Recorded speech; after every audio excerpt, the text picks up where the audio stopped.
పిఠాపురంపై పవన్ కళ్యాణ్ పూర్తిగా పట్టు బిగిస్తున్నారా?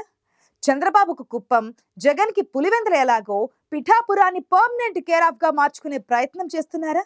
జనసేనాని జెండా పాతడంతో మిగిలిన నాయకులు ఇక తట్టాబుట్టా సర్దేసుకోవడమేనా? పిఠాపురంపై పవన్ కళ్యాణ్ వ్యూహం ఏంటి?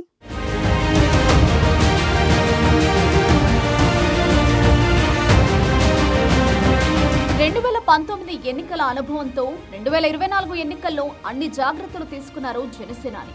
తన భవిష్యత్తులో ఏ నియోజకవర్గం అన్నా చర్చకు తావలేకుండా పిఠాపురంలో జెండా పాతేశారు. డిప్యూటీ సీఎం పవన్ కళ్యాణ్ తాను ప్రాతినిధ్యం వహిస్తున్న కాకినాడ జిల్లా పిఠాపురం నియోజకవర్గంలో ఎన్నో అభివృద్ధి పనులు చేపడుతున్నారు. పిఠాపురం గురించి 10 మంది చెప్పుకునేలా చూస్తున్నారు. తాజాగా పిఠాపురానికి మరో బంపర్ ఆఫర్ ఇచ్చారు పవన్ కళ్యాణ్. 2 రోజుల్లో జనవరి 10న ఆయన పిఠాపురం వస్తున్నారు. ఈ సందర్భంగా అక్కడి ప్రజలకు కీలక ప్రకటన చేయబోతున్నారు.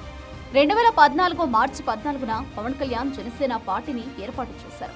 10 ఏళ్లు పూర్తయిన సందర్భంగా ఈ ఏడాది మార్చి 12, 13, 14 తేదీల్లో జనసేన ప్లీనరీ సమావేశాన్ని తాను ప్రాతినిధ్యం వహిస్తున్న పిఠాపురంలో నిర్వహించాలని నిర్ణయించారు. ఆ మేరకు పార్టీ రాజకీయ వ్యవహారాల కమిటీ చైర్మన్ మంత్రి నాదెండ్ల మనోహర్ పిఠాపురంలో జనసేన ప్లీనరీ నిర్వహిస్తామని ప్రకటన విడుదల చేశారు.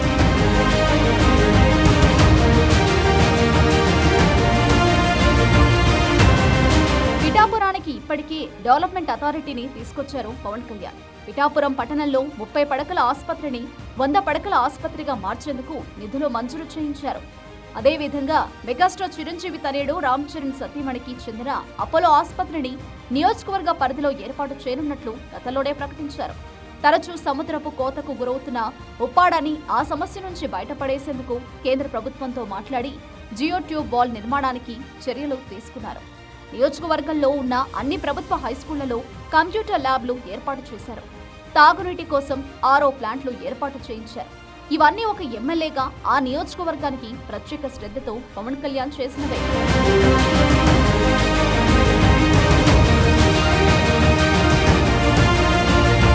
జనసేన అధినేతగా పార్టీ ప్లీనరీని పవన్ కళ్యాణ్ తన సొంత నియోజకవర్గంలోనే ఏర్పాటు చేస్తున్నారు.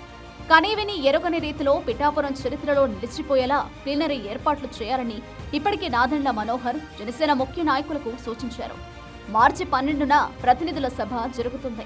13న కొన్ని తీర్మానాలు ఆమోదిస్తారు. 14న భారీ బహిరంగ సభ ఏర్పాటు చేస్తున్నారు.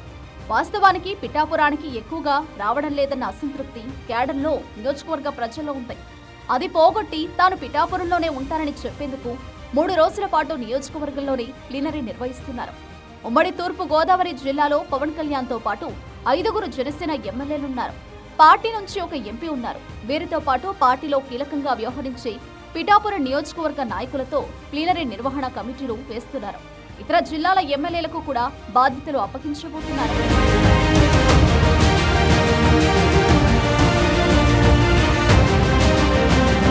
తాను ప్రాతినిధ్యం వహిస్తున్న నియోజకవర్గంలో 3 రోజుల పాటు ప్లీనరీ ఏర్పాటు చేస్తుండటంతో కీలక నాయకులకు కొన్ని బాధ్యతలు అప్పగించనున్నారు పవన్ కళ్యాణ్. అధినేత నివాసం కోసం భారీ భవంతిని ఇచ్చిన అభ్యుదయ రైతు ఓదూరి నాగేశ్వరరావు, ప్రముఖ విద్యావేత్త కడారి తమ్మయ్య నాయుడు, ప్రముఖ వైద్యులు డాక్టర్ పిల్లా శ్రీధర్ వంటి వారితో ప్లీనరీ కమిటీ ఏర్పాటు కానుందని పార్టీ వర్గాలు వెల్లడించాయి. ప్రధానంగా రాష్ట్ర వ్యాప్తంగా ఉన్న పార్టీ ఎమ్మెల్యేలందరినీ ప్లీనరీ ఏర్పాట్ల కోసం నెల రోజుల ముందే నియోజకవర్గానికి పంపించే ఆలోచనలో ఉన్నారు పవన్ కళ్యాణ్. మొత్తం మీద 3 రోజుల పాటు డిప్యూటీ సీఎం పవన్ కళ్యాణ్ పిఠాపురంలో సందడి చేయనున్నారు. తమ ఎమ్మెల్యే ఎప్పుడొస్తారా, ఆయన ఎప్పుడెప్పుడు కలుద్దామా అనే ఆతృత క్యాడర్లో అంతకంతకు పెరుగుతోంది. జనసేన ప్లీనరీ నిర్వహణతో పిఠాపురం నియోజకవర్గం పేరు మరోసారి మారుమోగిపోనుంది.